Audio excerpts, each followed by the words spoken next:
Good morning, good afternoon, good evening, depending on what part of the world that you work. I am Joseph Bonneville, non-resident senior technical fellow, and I to the artificial intelligence and how we bridge that digital divide. One of the things that's beautiful about this revolution is that we have brought artificial intelligence to do off the internet with your phones. It is one of the things that's the greatest revolution that we've had in the last 50 years, that about half of the world's population intelligence or AI is driven by data, right? So we got that on the other end. And so you've got all kinds of unconscious bias, data bias that can something, and all of a sudden you've got an ad on your phone from Instagram on something that is bringing that half of the world's population online, but also making sure that they understand their security and their privacy concerns, while also optimizing the ability of, like I said, a superstar cast.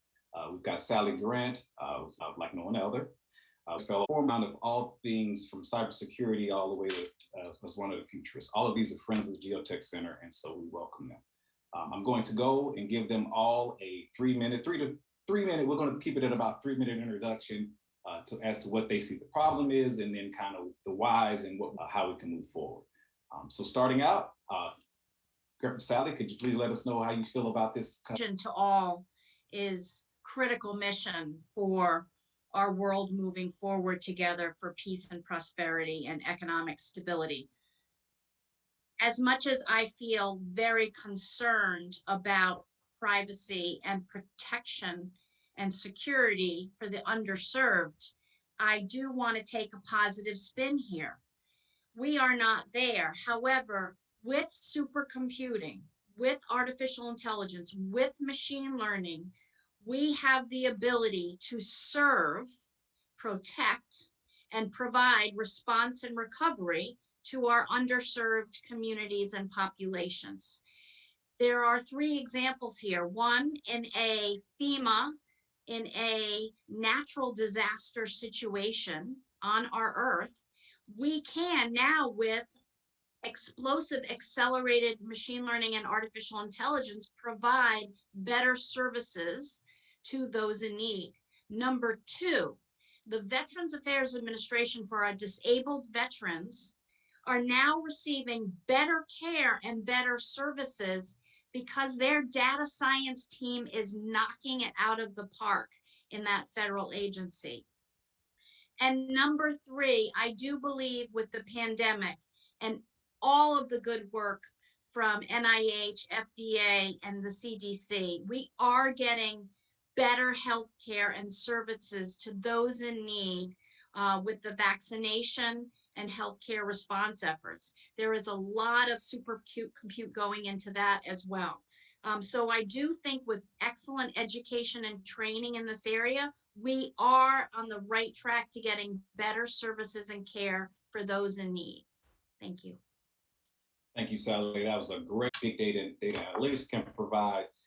If I were to ask you a brief question, all of these things, so everything from FEMA to who's that alpha tester, the beta tester. I support the National Institutes of Standards and Technology.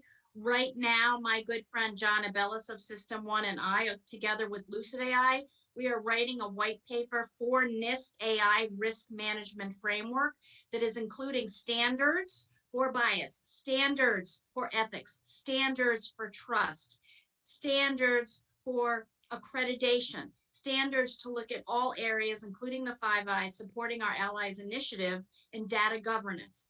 I believe with this hard work by NIST, their leadership, we will get to a place where our communities, our fellow Americans, can ensure that we are here for them. We are supporting them. We are making them safe and secure. We are working in this direction. We are at the beginning, but we are working hard in this direction for data governance. Thank you. Awesome. Thank you, Sally. I appreciate that. Next, we'll go to another non-resident senior fellow, Dr. Melissa Flagg. Please give me your intro and kind of your thoughts on everything from AI to privacy concerns to the digital divide. Thanks, Joseph. It's great to be here. As many people who know me know, I kind of grew up in my adult life working in the defense research and development space, and I've spent a lot of time thinking about those very high-end problems through the lens of a very well-funded Department of Defense. I find myself now having gone back home. I'm originally from Missouri, and that's where I live now. And really thinking about the problems of America through a different lens. And that really is that we're not one America. We are many Americas. And the interesting aspect of that is it's one of our biggest strengths, this bottom-up approach of leveraging this incredible diversity, this incredible array of perspectives, and this incredible diversity of problems that comes with so many different views of life and so many different backgrounds. So I think for me, one of the really interesting aspects of this digital inclusion question centers around this idea that we, and I'm going to put this we in air quotes, we in the sort of intelligentsia who sit in the esteemed universities and federal agencies, and we are working very hard towards solutions, we often don't actually know the problems. We don't actually know the reality that surrounds the context. So we often say, if we get you all online, if I just get everybody in Northern Missouri access to the internet, it'll be fine. But I don't really think through, can they afford the internet once it is there? Can they pay that monthly bill? If I hand a kid in school a Chrome notebook or an iPad, do they know how to troubleshoot it when something breaks?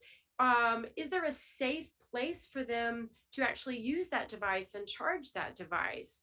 There are all of these questions about safety and security and continuity of power and acts that go along with simple access, right? I think another example would be, people often say, well, if you just allow the updates on your phone, you'll be more secure. But if I'm using an older phone, I can't allow the updates or my phone won't work anymore. And so now it's my fault as the consumer. So I put a tax on poverty essentially when I do this. So many of our approaches to solving problems are done through the lens of just giving someone access. But in my opinion, that's really not solving the true problem.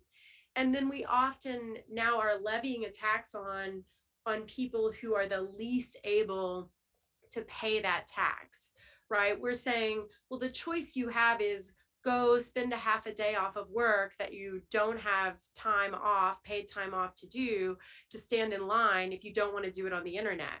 Or go on the internet and click yes to every button, right? Click yes to every request to vacuum up your data so that you can get access to this government service or support to help fill out these forms for educational aid, et cetera, et cetera, et cetera. There are so many moments when we view things as a choice, but they're not real choices if you are sitting in that position.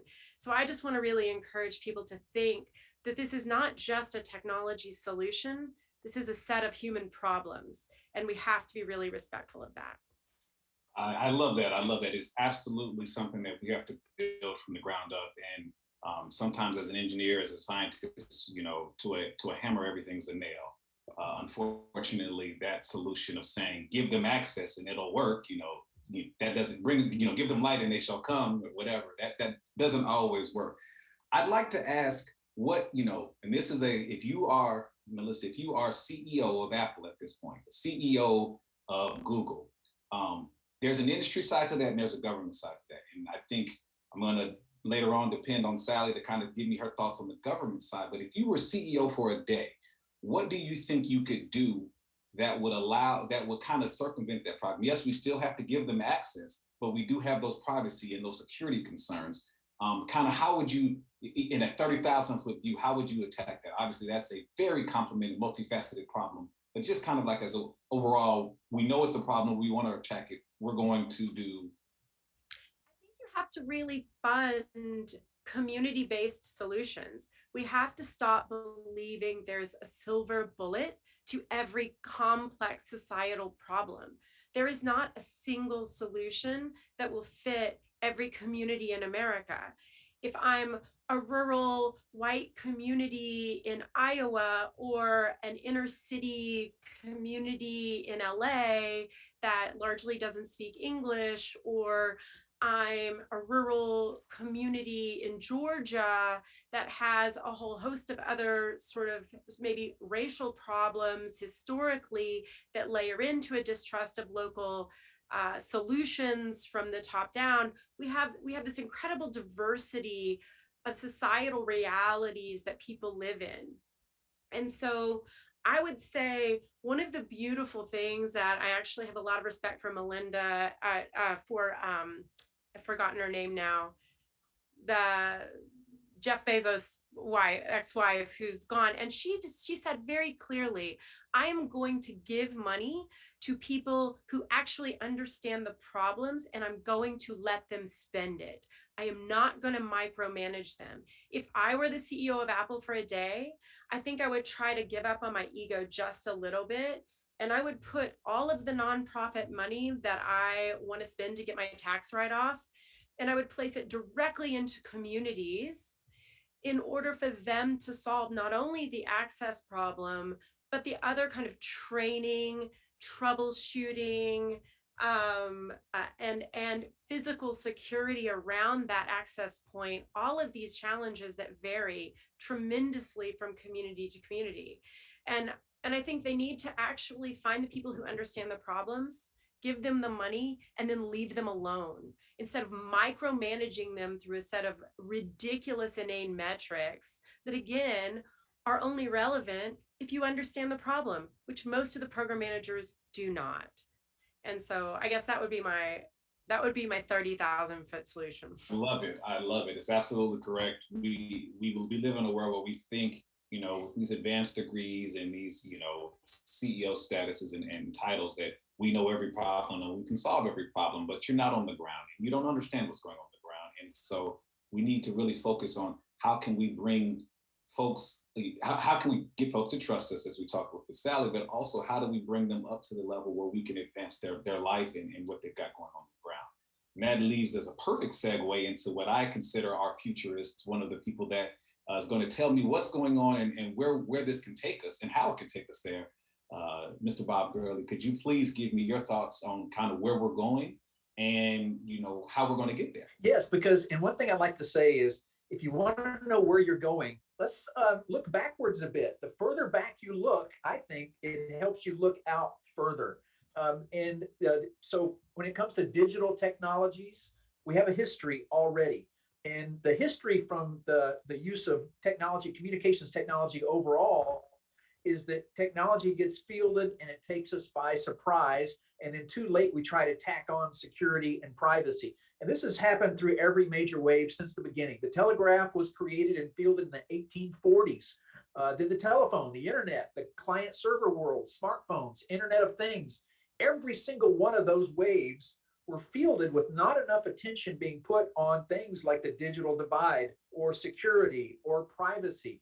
So in this new world of AI, why should we think it's going to be any different? I hope it's going to be different. I hope we can take those lessons and apply more of it, but we're already seeing a lot of problems. I count 6 major problems the way I categorize AI today. That includes self-corruption. These AI algorithms can just corrupt themselves and become bad. There's inscrutability with AI. You know, the most advanced machine learning algorithms, especially deep learning algorithms, they have something called back propagation. They create their own variables and put it back into the algorithm. So it becomes too hard for any human to understand.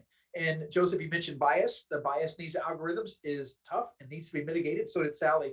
There's numerous examples of bias being coded into algorithms, sometimes because of human programming, sometimes because of self-corruption. There's also issues and problems with data protection and algorithm protection. If adversaries can attack our data or our algorithms, it can cause this stuff to violate privacy and violate security. AI is also proven to be more deceivable than other technologies, and this is especially important in mitigating privacy and security risk. And there's new attack vectors. So those are kind of the bins of the problems. Let me give you some more specific examples. We have seen already numerous examples of firms trying to apply AI to mitigate threats where it just doesn't work. So that's kind of a problem. Another problem that we look at closely is smart speakers. Smart speakers, the things that you talk to, and this includes Siri, but it also includes your Sonos speakers, anything that's going to listen for you to say something. These smart speakers, Amazon Echo, 30% less likely to understand non-native US accents. Then there's facial recognition. Most fielded facial recognition programs have serious problems recognizing faces of non-Caucasian faces. There's also an extremely interesting examination by the journalist site ProPublica of a software program that was meant to help justice. We should all want better justice. And I love the idea of applying software to make sure that justice really works right.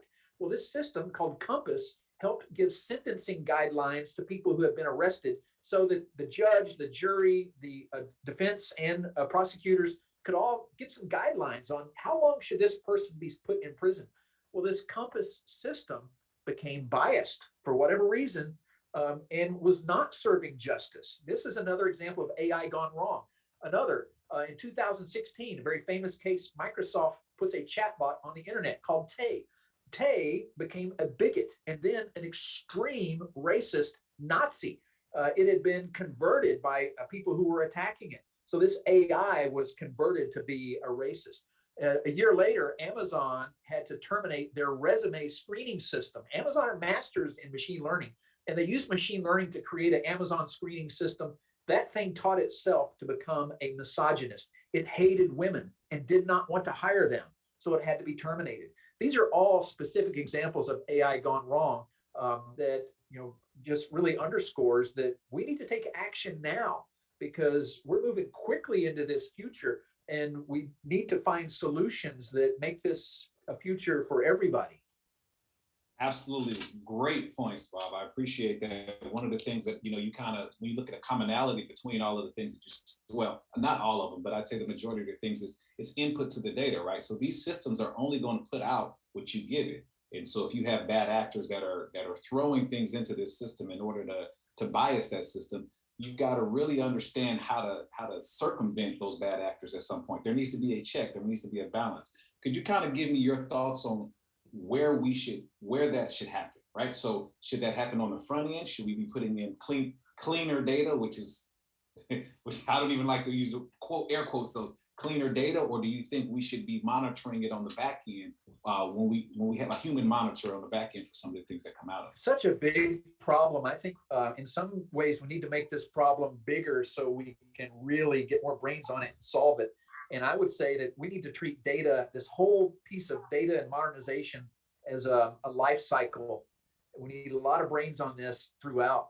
When it comes to the beginning, even before you collect data, there needs to be analysis there, because bias can creep in for the data you do not collect. Mm-hmm. Why is it that we do not collect data on police violence, for example? Mm-hmm. It's just not there, so it's hard to analyze. Mm-hmm. So we need to think very early on in system design, what data do we collect and how we're going to analyze it? And then throughout the life cycle, how do we analyze it and protect people's privacy? It's a tough, big, full scope problem. Awesome. Thank you. I think it's one of the things that we've kind of given everyone here that's watching this 30,000 foot view, and now we're going to take it a little bit deeper. I'm actually going to go in reverse order this time. I'm going to go from Bob to Sally to Melissa. But I really want to, one of the things that we, Bob and I have talked about offline, or actually all of us have talked about online, is kind of the next step, the next phase, where we're going, right? So you've got these systems and you've got AI, and we're looking to go to, this augmented reality and augmented universes. And one of the things that he and I discussed is Real Player One. If you haven't seen the movie or read the book, essentially you're able to put a headset on and you're in an entirely augmented reality, where you're able to buy things, play games, buy food, essentially a real life Sims for folks to just jump into. One of the things I'd like to ask Bob is, Bob, where do you see the metaverse? What do you think, as we go from there, like AI is all encompassing and it's not going to be the Terminator. What is the next thing you see kind of on that level down when you look at the metaverse here? I think a simple way to put it is, I encourage people to think of this thing, the metaverse, as the next internet. The internet's a really big thing. And in the mid-90s, though, a lot of us saw it coming. By the mid-90s, there were about 100 million people on the internet. Uh, a lot of others were saying it's a fad. It's not going anywhere. 100 million's a lot, but that's not that big of a deal. But it really became a big deal. It was the internet. It's everywhere now. It's ubiquitous. Well, the metaverse seems to be this next internet. It's the evolution of the internet into something different. It is, like you mentioned, a virtual world, and we have virtual worlds now that include games like Fortnite. You can play a game with other people that you've never met, and you can do it in a 3D simulation or a 2D on your screen. There's also business environments where you can jump in and collaborate with people for business reasons. There's health and medical environments that are virtual worlds where you can jump in and be diagnosed by a doctor. And so these are all indicators of the coming metaverse. It's not the metaverse yet. And the word itself comes from the 1990s. There was a science fiction book called Snow Crash by Neil Stephenson, who in this virtual world called the metaverse, there were humans interacting with AI and bots, and it was really critical to the plot. Since then, a lot of folks have jumped onto that term and have tried to build a metaverse, and it looks like it's really picking up steam. There are investment houses and private equity firms and other financial firms who are building portfolios of companies to build the metaverse. Mark Zuckerberg just said in his last conference call with investors that he is shifting all of Facebook to be a metaverse company. So it's coming. Predictions are a $350 billion market in the next 4 years. Other predictions are it will be up to $1 trillion market in the next 4 years. So the metaverse is coming. How then do we translate everything we've been talking about when it comes to privacy, security, the digital divide into this new world? If you have to have a computer to get into the metaverse and you don't have a computer, you're not there. If you only have a laptop or a flat screen, you're getting a little bit of it. You also need a mobile phone and maybe an Oculus Rift or another similar device. And these are expensive things. So how are we going to build a metaverse that's inclusive and brings everybody who wants to be into the metaverse? One other point, why would you want to be in the metaverse? Well, we've already mentioned entertainment. There's games. It's fun. There's also news. There's the ability to study history and geography and teleport yourself to other planets and study space from your room. Teleport yourself back in history and talk with the ancient Greeks or whoever. So it's a great wealth of educational resources and business. Businesses are going to be online more and more and more. That's how you will collaborate and coordinate and produce value. So there's this compelling draw to the metaverse, and we need to make sure that everybody's going to have access. Absolutely. That was a great point. I think one of the things that as we look at this technological revolution, and part of this is kind of the digital inclusion for that, and how do we make sure that we don't increase that divide? But as we don't increase that divide, we want to ensure that the folks that are jumping onto the metaverse understand what they're getting into and kind of the safety and security concerns. And so now I go to Sally and I say, Sally, with this newfound AI, metaverse, in the future, kind of the future of things. They say the Internet of Things. I'm going to call it the future of things. How do you really think that we can optimize this pull between security and privacy, right? So there's a need within the DoD to have, access to certain things, but then there's also this need to, for folks on the ground to understand, what is the data that's being taken and why are you taking it? What are you using it for? But also there's a need to know. So I'd love to get your thoughts on kind of this security versus privacy pool that's going against each other. Thank you, Joe. 2 points before I answer that question. A compliment to Melissa, who pointed out how important it is to address our community's needs. I'd like to do a shout out to my good friend, Kimberly Bryant, who has founded and runs Black Girls Code across the country and the world. She is getting those funds from our very, very large integrators and our very large Fortune 100. She's getting those funds to provide communities with local access, local support, not just with technology, but with breakfast, lunch, and dinner, and to make sure these girls have the environment. I really appreciate when you said, does this person have a safe place to plug in? That's really important here. So thank you for those comments, and congratulations to Kimberly Bryant's vision and success. A second point I'd like to compliment is with Bob's point about augmentation.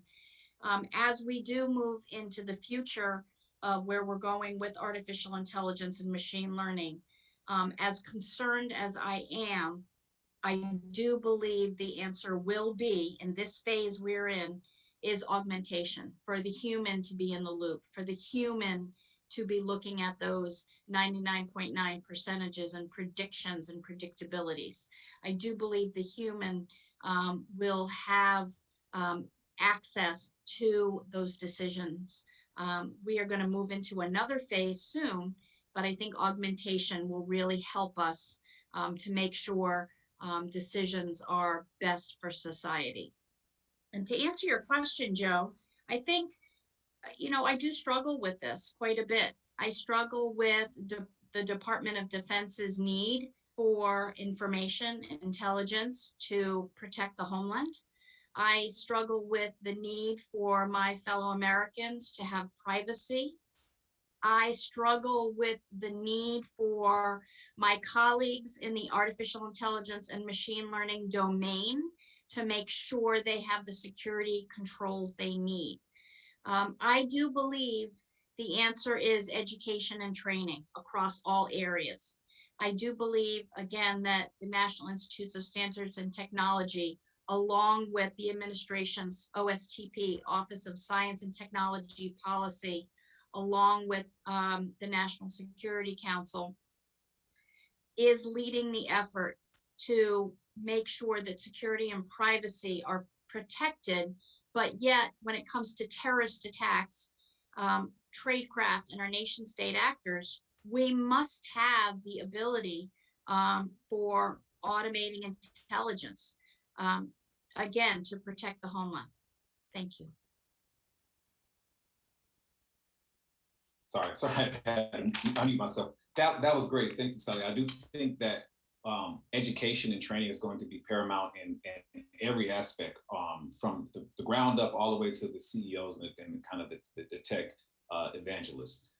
So now we're going to move to Melissa, who it really kind of flows directly, right? So Sally mentioned that we're going to need this training, we're going to need this education on the ground, because it's a grassroots problem, right? And we need to understand the problem on the ground.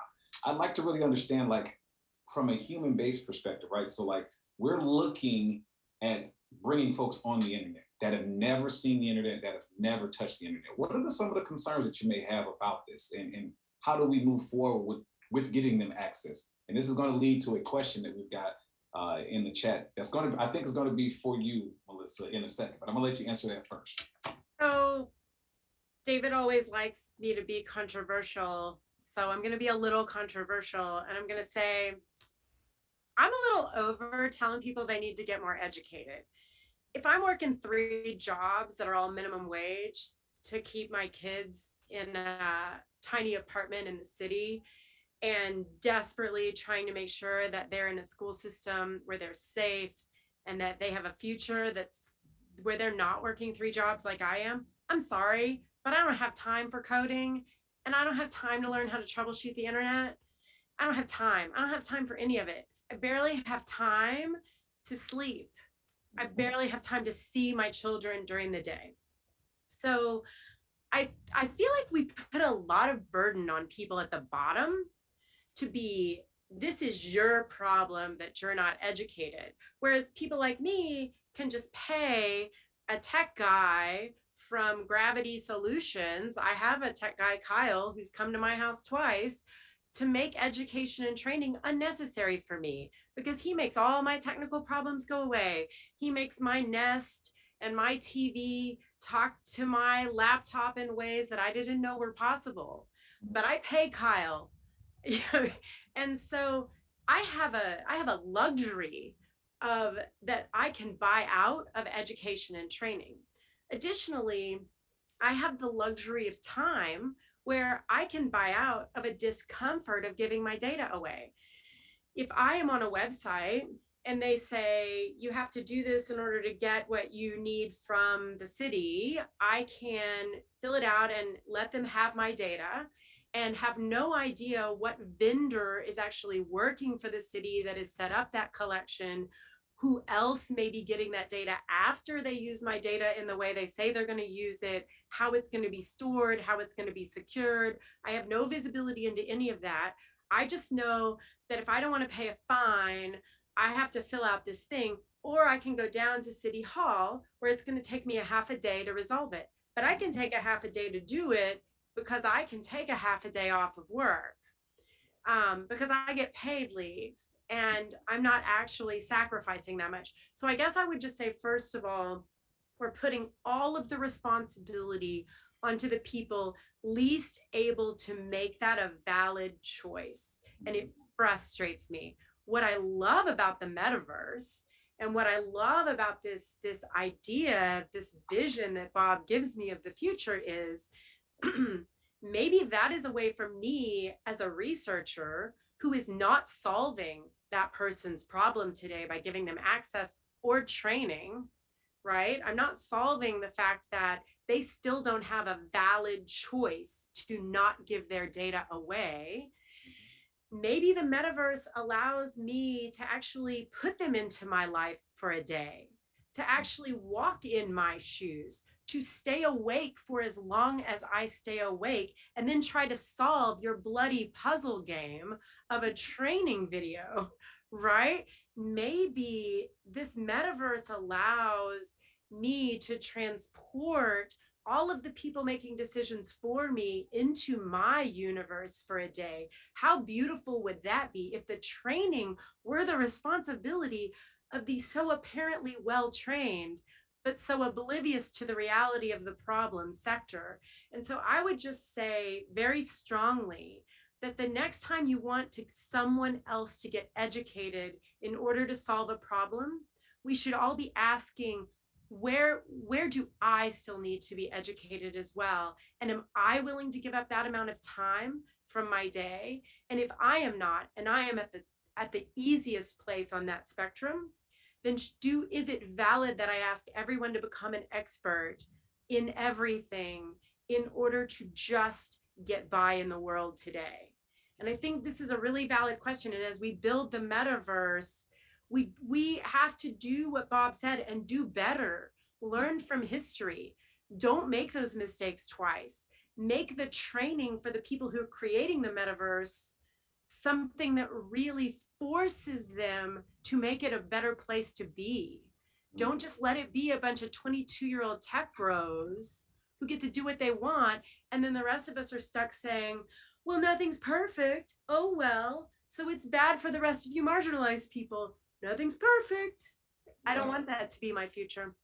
I think that is a valid, awesome point. Again, I use the word awesome light because that makes me excited. But I think one of the things that I'm highlighting with that is like these folks that are developing these trainers need to walk a mile in my shoes, right? We need to know what you've done. We need to know what you went through so that we can really tailor whatever course we have. Or, you know, if you've got 15 minutes, we've got to give you what you can for 15 minutes because you've got to cook, you've got to clean, you've got to feed the family.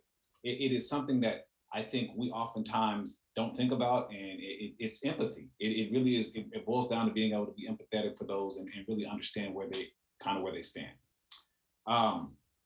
So we've got a question on here, and I think I kind of turned it to the question at this point.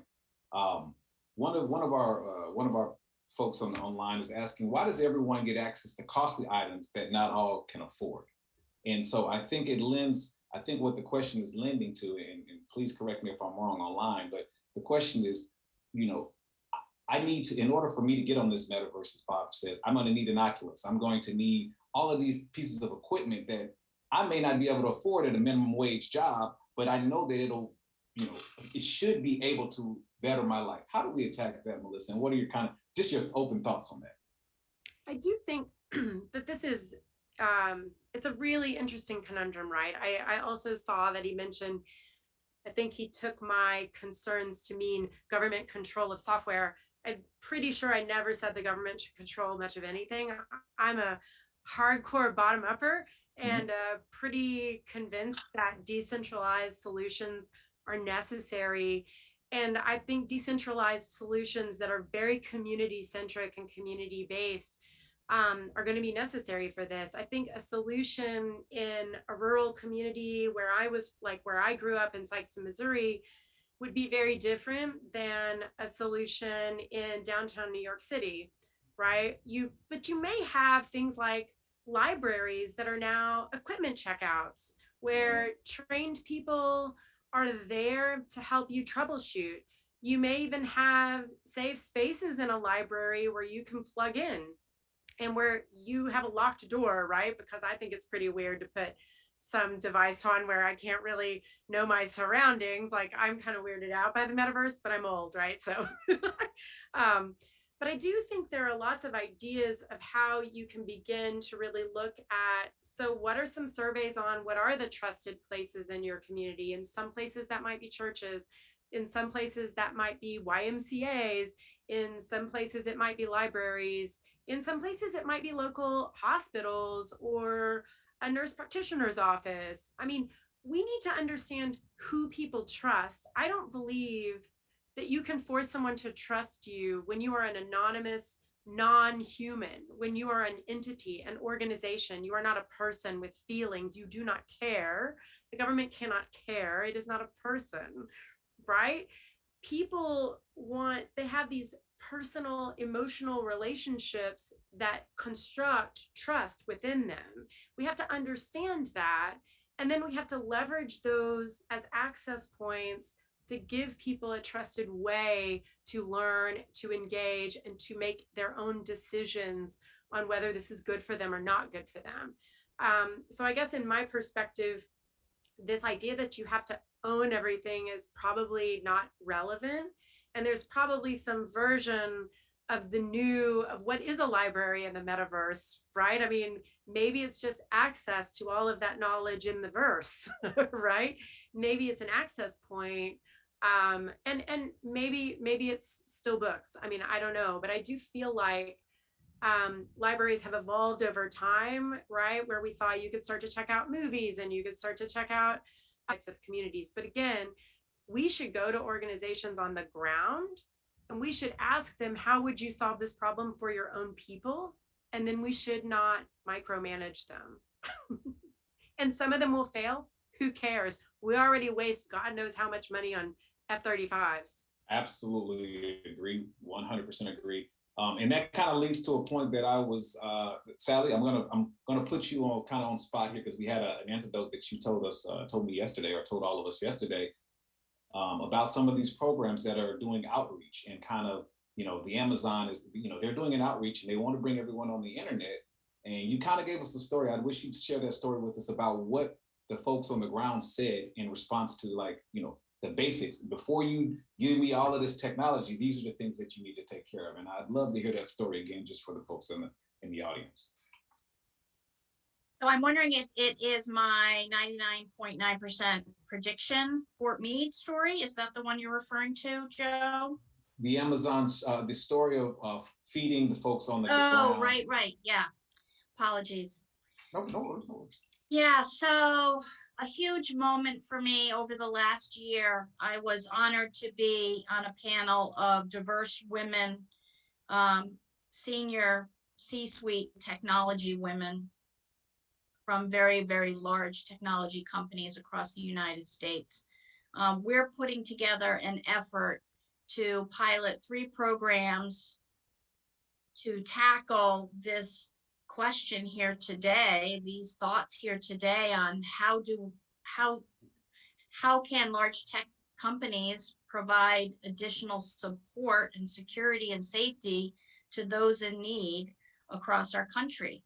We're talking about close to the border. So we looked at close to our Mexican border. We looked at our Southern Florida friends. We looked at an LA pilot. We looked at some inner city pilots. We definitely looked at Hawaiian and Alaskan Native areas. And most importantly, our number one was our Native American communities.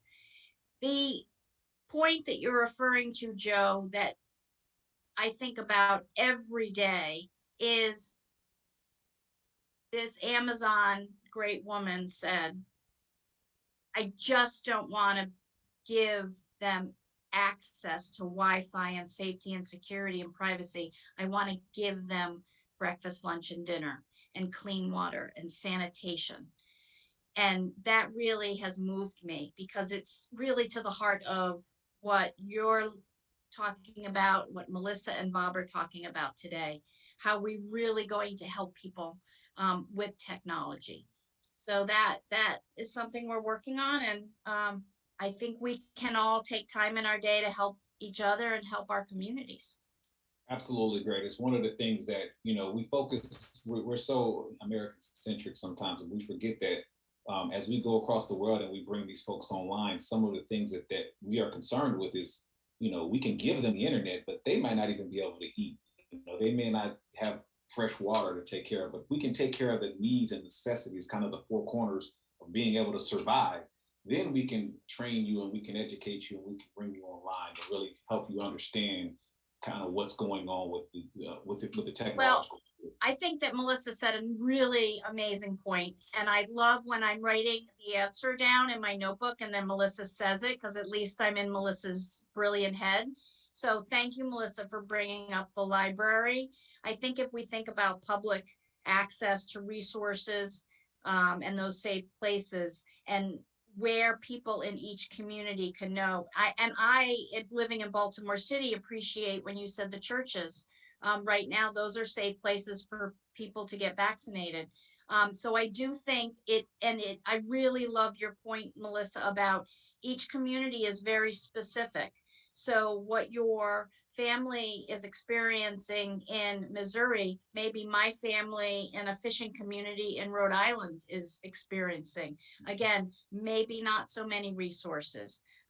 Maybe that Wi-Fi access doesn't work in the middle of the Atlantic Ocean for a fisherman or the family. So I think you're right. I think to answer those questions and to help move forward, again, it's all politics, is local, boots on the ground. Awesome. And so I'd like to, we had another question come in. I'm gonna tag Bob for this question here, but it's we talk about the metaverse, we talk about maybe the future for all. I'm going to continue to future of all things here. Who's going to pay for this? I have my ideas, but I'd love to get your thoughts on who's going to pay for all of this, Bob.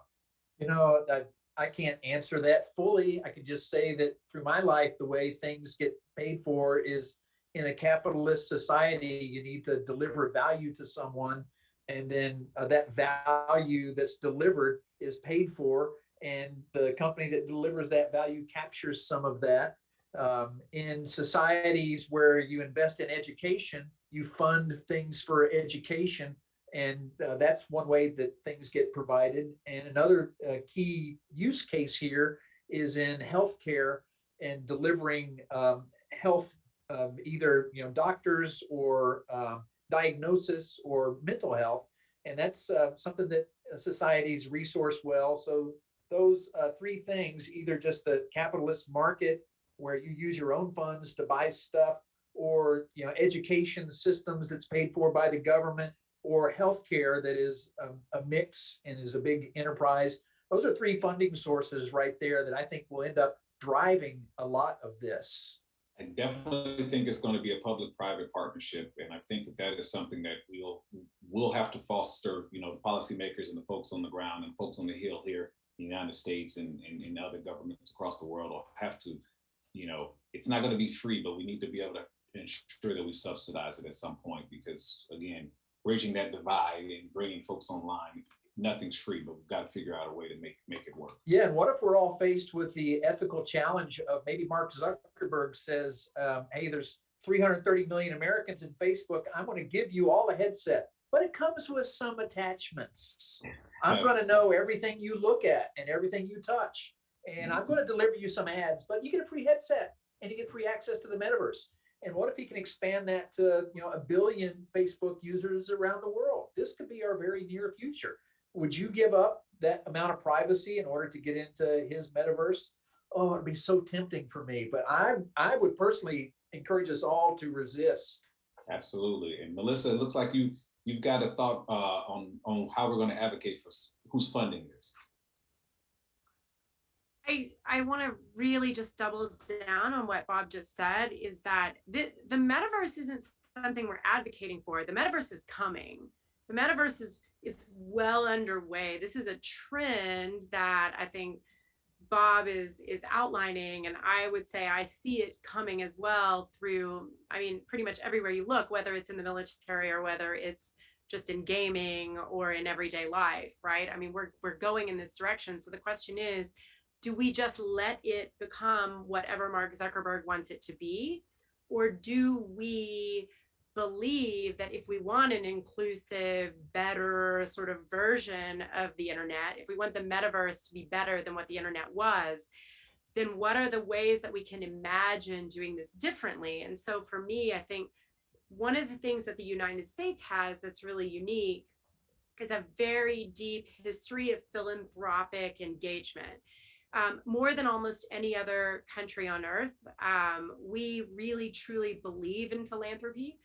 And I think there are some very interesting opportunities for new kinds of relationships where philanthropy and academic endowments and companies get together to develop opportunities like this, where it's more like a board, right? It's not just a single CEO making decisions, right? It's really a way to say there's a problem in the community and we're going to try to tackle it using this metaverse concept, right? And we're going to do it in a really inclusive way so that we can prove that this is possible. There are lots of ways that you can go about this in a bottom-up society like the United States. And when we are at our best as Americans, this is what we do. We compete with crazy ass ideas and we pilot things and we experiment and we tinker with what the future could be.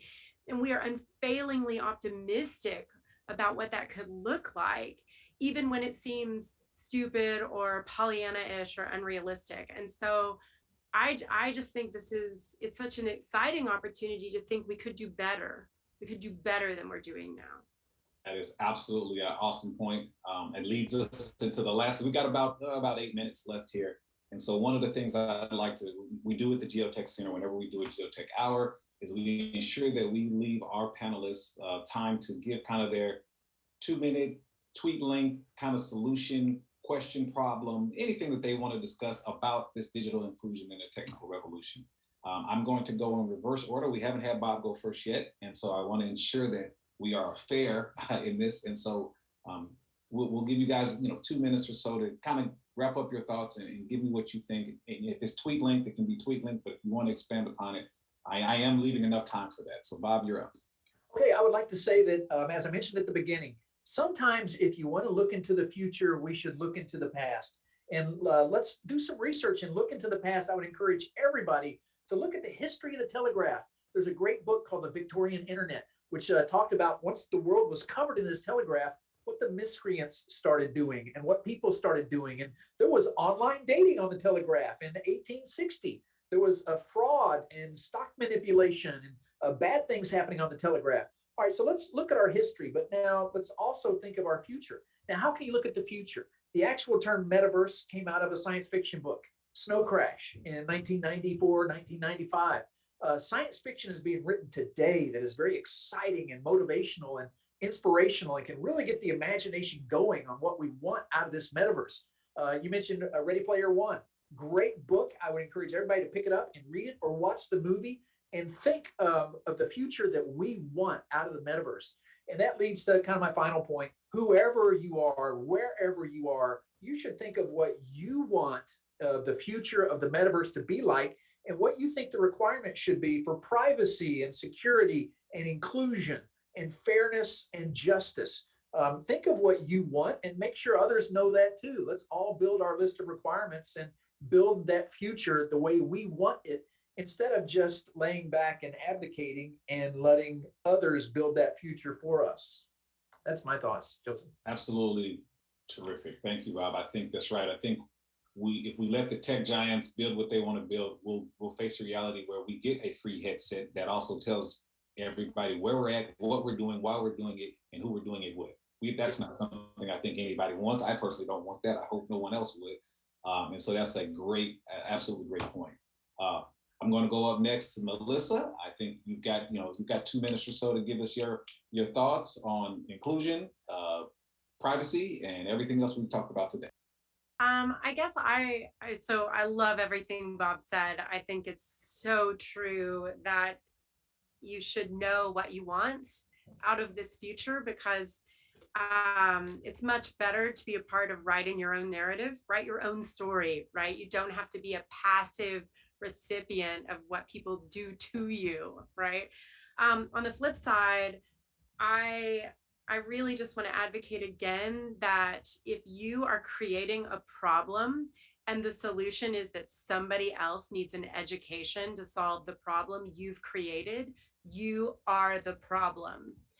You should go get some education yourself. You should not require that other people have to become an expert in your universe, right, in order for the world kind of to have access and inclusion. It's crazy to place the highest burden on the people with the least time and money left in their day to solve your tech bro problem. And I guess the final thing I would just say is these are human problems. Technology is an aspect of these problems, but these are human problems. People need solutions to real everyday challenges, but they live in an incredibly diverse set of realities, whether that's just within the borders of the United States or across the world. And if you believe you're going to have a silver bullet and a single answer to everyone's problem, you're wrong. And it is arrogant. And that kind of hubris is dangerous. We need to give the money to people who understand the problems, and we need to trust them. We need to stop believing that metrics solve problems. They don't. They haven't so far, but they make people with money feel better that they're controlling how their money is being spent. That's great, but you're not solving a problem. So find a person that you trust, find an organization that understands the problem, and then let them go do their work. These are hard, complex problems. They will not be solved overnight, and they won't be solved by your bloody metrics with your Wharton MBA. That is awesome. Just because you have money doesn't mean you understand the problem on the ground. You need to trust those and let them do their work. Don't micromanage them. Give them the money and watch the results, right? So that is something that I absolutely agree.